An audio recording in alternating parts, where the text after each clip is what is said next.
Full Force Combat in collaboration with Notorious TV ahead of undeniable Fight Night 3 on the 14th of March at the Hangar 34 in Liverpool. And I am sat with the main event, Mr. Stephen Rouke. I do. And Mr. Gareth Hayes. How are we doing, boys? I'm alright. Yeah, good. Good. Very good. Now, this is a big showcase. Vale Tudo in the UK.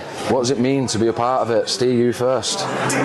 So I've not given it a massive amount of thought until you kind of do the social media stuff and whatever else. You've just been talking then. Like, I didn't even really know what it was until I seen Danny Mitchell and David Round on Bad to the Bone. So it'd be wrong of me to say it's something I've always wanted to do, to be fair. But now we're here, it's kind of fortune favours the brave a little bit, and I quite dig it. So why not, mate? Why not?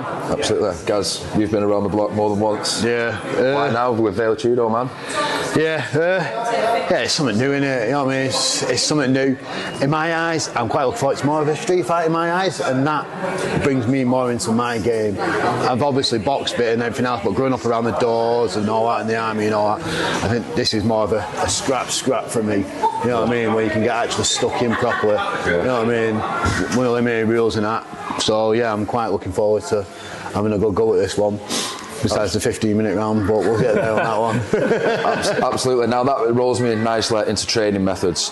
Things have shaped a little different, well, a lot different.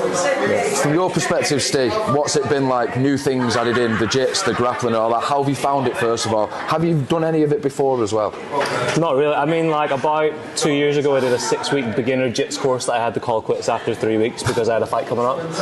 And as you all know, I had a marathon last week, so I've just been running, really focusing on running. Hadn't put on a glove since the last hybrid show in September until we sort of signed up to this. So I've done a bit of boxing and not done an awful lot else because, let's face it, look, I mean, with all respect to every martial artist that's done Vale Tudo, I'm not going to be going in and being a grappling specialist on 12 weeks notice or a Thai specialist or whatever else.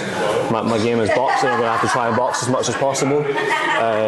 So I mean, I've got the stamina in it. That's the thing that's going to push me, is I know I've got the fitness, but it's the chin and everything else that comes with it. It's a different story, isn't it? So we'll see. Absolutely. But have you enjoyed it? I've enjoyed the process a little bit. My boxing coach Eamon had been with sort of day one, bar a couple of little minor blips in between. His speciality is MMA and jits, to be fair, and he's 110 kg of solid muscle.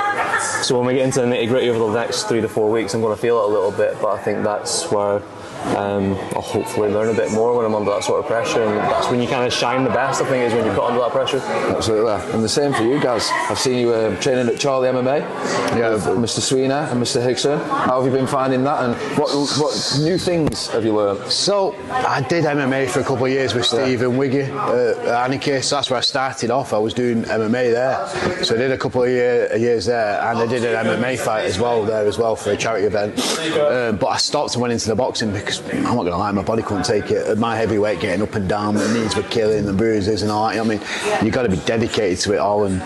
But going back again, yeah, it's when you've been boxing and you're rolling around on the floor, getting up and down, wrestling and that, it's a big shock to the body. You know what I mean?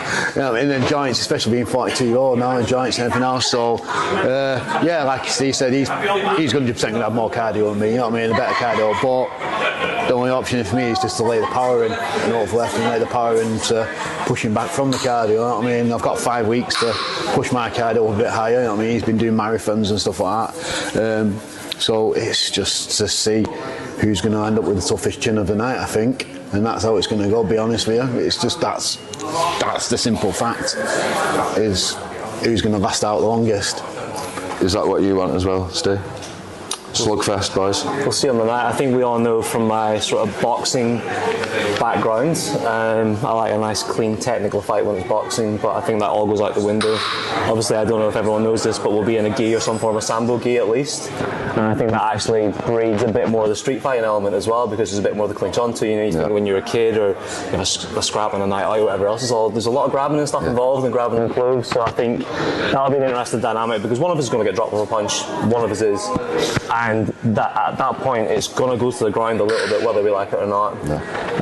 So look, I think if we're honest about it, I don't think Gaz would take this fight if it was strictly bare knuckle or strictly boxing. I don't think so. We've sparred before, whatever else, and I'm not going to say too much, but I don't think that's even a fight I would really have wanted, if I'm honest. But this, it got me out of bed because Gaz has done MMA. He's bigger, he's stronger, he's more experienced, he's tougher, he punches harder. So that's what's kind of getting me out of bed a little bit in the morning is I know I'm up against it because all I've got is my technical boxing, and that can kind of go out the window a little bit in something like this. So yeah, we'll see on the night, but I'll be as prepared as I can be, and I'll give it my all in respect again to the martial art form of Vale Tudo. I'm not going to go in and look like an idiot. I'm going to try my best to respect it and go in as well prepared as I can. No, I absolutely love it. Now, you mentioned that you're going to be in a form of gi there, so you're not going to be half naked, boys, rolling around. First time. No did I. But Gaz, what makes Vale Tudo different in the UK to what their fans are used to? It's just the violence of it all, isn't it? There's a bit more, well, I won't say all, but more contact, there's more options, you know what I mean? There's like elbows and other things, you know what I mean? Kicks and stuff like that in the wrestling. And with it being bare knuckle as well, you know what I mean? It's a bit more tougher game, you know what I mean? Anybody can stand up and fight, you know what I mean? We've all done it and everything else. But you've got to be able to take other shots, you've got to be able to take kicks, you've got to be able to go up and down from takedowns, up and down. It's a more exhausting fight than just thinking about what's this slick going to do, this jab, you know what I mean? This is where I've took it. Like he said, if it was a technical fight, I know Steve's 100% time better technical than me. I'd probably gone, nah, you know what I mean? Because he probably would outbox me, sort of thing, you know what I mean? Unless I picked a good shot in on him, you know what I mean? But this is a bit more violent here. I can grab hold of him, you know what I mean? We can elbow and stuff like that, and get up close, heavier than him, you know what I mean? We can wrestle around. It's more of a, like he said, street fight, you know what I mean? But with the rules set to it. So I know that made me want to go, oh, you know what, I'm game for a bit of a street fight. Because I've had a bit of sometimes win fights, sometimes lose ones. I mean, I had about last one went that clever. So I need a good win back, you know what I mean? And I'm thinking, well, this could be my last fight, you know what I mean? I'm getting older. Let's go out with a bang, you know what I mean? So that's it. And Steve's a technical fighter, so to take Steve on, you know what I mean, as well, makes me a bit. When I heard the fight, I'm like, ooh, and it made me scared and a bit nervous. So I thought, got to take the fight. As soon as I got the scaredness, I had to take the fight, and that's it. You know what I mean? So yeah, come 5 weeks, it's goal time. I think he summed it up perfectly there, didn't he? But with that said, that's perfect for me to roll it into. How do you approach this on the mental side of thing then, with how vicious this fight could be? He's either going to knock me out, it's either I'm going to get hurt or he's going to get hurt. It's simple as. And I don't want to be walking out of the ring with bad injuries, so it needs to be done with one of us. No offence to you, you might hurt me, I might hurt him, but it's got to be that way. You know what I mean? And mental wise, it's once we turn out the ring, we're not friends. And as simple as, you know what I mean? Yeah. Afterwards, shake hands, we'll go for a beer. But once we walk into that ring, it's friendship's over with. Absolutely, Steve. For you as well, how do you approach it on the mental side? Because your mind runs riot all the time, so you've got a lot going on. So I mean, look, I mean, in terms of the actual fight itself, I'm always prepared for 15 minutes of pure violence. I know I've got it in me. You know, even at the minute when I'm doing a little bit of rolling and stuff, I'm back on my feet, I'm doing a bit of the Thai, doing a bit of the boxing, whatever else. I know right now I could do 15 minutes rounds at a solid pace. So that's not an issue. I know I'm up for taking the punches and throwing the punches and kicking and whatever else. I know I'm there, I'm prepared for war. The bit I will always struggle with, and that goes to any young man out there, any person getting into combat, is my toughest battle is getting in the ring. And I will be open and honest, I'm shit scared of every fight that I go into. Overcoming that is part of why I do it. And I don't fight because I love the fight. I fight because it keeps me in the straight and narrow.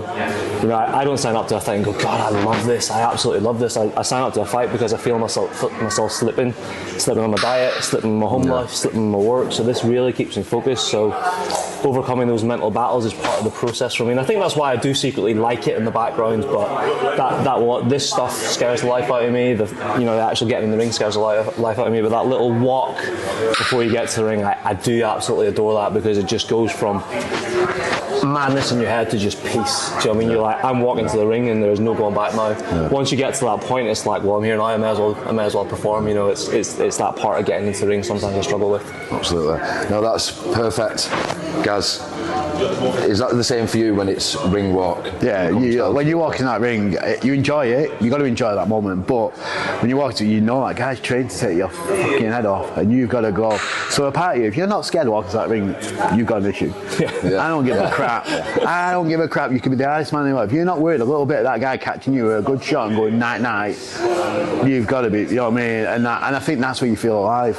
You know what I mean? You feel alive, you know what I mean? And to do that at 42-year-old, you know what I mean, and been done things and everything else, you know what I mean? It's a buzz as well, you know what I mean? You've got to enjoy it as well at the same time. You know what I mean? But you definitely, you start with like when you're like quinch bun time, you know what I mean? It's game time, you know what I mean? But then once you get in that ring, it's like game on time. Yeah. You know that's the part for me. I think a lot of people struggle with. Everyone can train in the gym, everyone can be a gym champion, but what sets those people apart is actually being able to get through those nerves and make that ring walk. You know, when you're involved in the boxing scene or the combat scene or whatever else, so many people pull out with all these reasons, but the ultimate reason is they bottled it.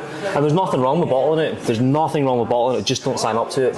So it's not for everyone. It's not big. It's not clever to get in a ring when you're either not prepared or you're shit scared and you're not going to perform. Just enjoy your training if that's the case. But I think for a lot of people, probably like Gaz has got a point to prove for himself. Like me, I've got a point to prove myself. And look, we've all got. Gaz got his little girl here. I got my little girl at home and stuff. And that's kind of part of the reason why you do it, is to keep on the path for them, because without it, we all struggle a little bit. Absolutely. Now, as much as you're looking to land some big blows, submissions are available. Secretly, are you not calling each other's bluff and planning on submitting the other one, Steve? I will be prepared for everything. I fully think I can finish them on my hands, and finish them with elbows, and finish them with knees, and I can finish them with choking them and making them tap in some way, shape or form. And I'll go into every fight believing that. If it's MMA, if it's boxing, if it's bare knuckle, I will go in and I think there is no possible way I can get beat here, ever. Whether that actually transpires or not, everyone's seen my BKB debut where I thought I was the top dog and went in and just tried to let my hands go and got slapped. So, but deep down, I think I'll be prepared for everything. And I fully expect, like I said at the start, I do think it will go to the ground. I think, respectfully, Gaz and I will probably just try and get back on our feet, if I'm honest. But I mean, it'd be wrong for either of us to assume that no one's going to go for a choke if it's there. And no one's going to go for an arm or a leg or whatever else. You know, we're both 100 key plus. Yeah. You know, like that little bit of pressure around the throat or around the arm or around the leg or the ankle or whatever. So like everything goes. You know, everything goes. Over, you know, so it's, you know, pull mount or whatever. Just you know, finish it by any means necessary. You know, don't get paid for overtime. So if it's there 2 minutes and if it's there 14 and a half minutes, then we're going to go for it, aren't we? Yeah. And the same for you guys as well. And just to add, do you feel like you've got that little bit of extra edge with a bit more of a grappling and MMA background compared to Steve? Is that where you can win this fight? No, I think Steve probably. I know Steve's going to try and choke me. He'll probably want the choke. I can see it coming. I can see it coming all over the day. He'll want to finish on a choke. It's called your bluff, big. But I mean, and technical boxing is good. But I think if I put the pressure and power on him, I spar with him. You know what I mean? With all backing that, but it depends. You know what I mean? Like, I don't know. Well, I can't call it. It's down to the day. You know what I mean? It could be a one lucky shot. It could be anything. You know what I mean? But if we go down, we might have to have a few chokes out or something going on. You never know. You know what I mean? But again, it could be cuts. You know what I mean? And elbows are in this game, so it could be cleaned out by an elbow for all we know. You know what I mean?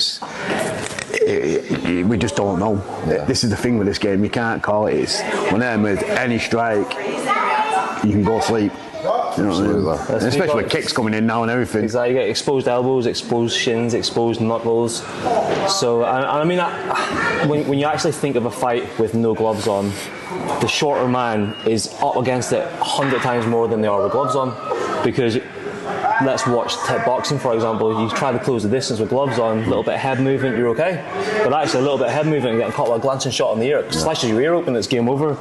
And then you throw your knees and your legs. So if you're not good with your feet, if I rush in on Gaz, I am going to sleep, because he's got massive knees, he's got massive arms, he's got massive hands. So I've got to be really careful and really switched on. Whereas Gaz, to be fair, will have the advantage because he probably can just walk through and walk forward a little bit, because I'm not going to have the power to stop him. So I have to think. I'm not saying Gaz doesn't have to think, but the size makes a hell of a difference, I think, when you take the gloves off. I really think the taller man is favoured in the sport with no gloves than anything else, really. Absolutely. Stylistically, this has got all the ingredients to be a barnstormer. Where does Stephen Rouke win this fight? Anywhere. Hangar 34, Liverpool, 14th of March. Steve wins. Good answer. Guys, where do you win this fight, big dog? I think if I catch him, it's going down. That's all I need, is one big power shot on him, and I've been hit, I've been dropped to my knees, but I've not been put out yet. I know, no offence to Steve, I've seen him go out, so I know he can be caught on his chin. You know what I mean? And I took some big shots off some big people. You know what I mean? I've only dropped to his knee. I've not been put to sleep yet. You know what I mean? So I'm not going to get technical. I'm just going street dog fight, and that's it. And I'll be honest with you, technical with me, it will mess me up. Going in as a street fight to me will probably be a better advantage to me. You know what I mean? And I'm going to have to eat some shots and take some pain. But if I can get that one shot in where I can daze him with the power, then it's one of them. I won't vouch. I won't say I'll win, and I won't say Steve's win. It's anybody's game on that day. Absolutely. Now, you know each other as well, like you said, Steve. You've sparred, well acquainted with each other. This has been very respectful, and this is the last time you two boys are going to be face to face before the 14th of March. Do you have a message for Steve to head back into the second half of camp? Just let's bring a good show. Let's put it on. You know what I mean? Let's try and make it last out long. Have a scrap instead of just rolling around on the floor. But let's go for it. You know what I mean? Let's put a good show on for everybody to watch and enjoy. That's all I gotta say. Let's bring it to the game. Love it. Steve, message for Gaz? Nothing at all, mate. Like I said to you in the warm-up, respect to any person taking this kind of fight. So win, lose or draw, mate, there's too much respect there to shit talk. So let's just have a good night, mate, and see what happens. Absolutely. 14th of March, Hangar 34, Liverpool. There is extremely limited tickets left. Contact the fighters ASAP. Boys, can we get a handshake? Yeah, man, of course. And a face off? I don't know about that. I get dead awkward and face off, mate. Come on, boys, we can get closer than that. Ah, man. Got aftershave on, to be fair. Towards the camera, boys. God, I feel like a midget. Me too, to be fair.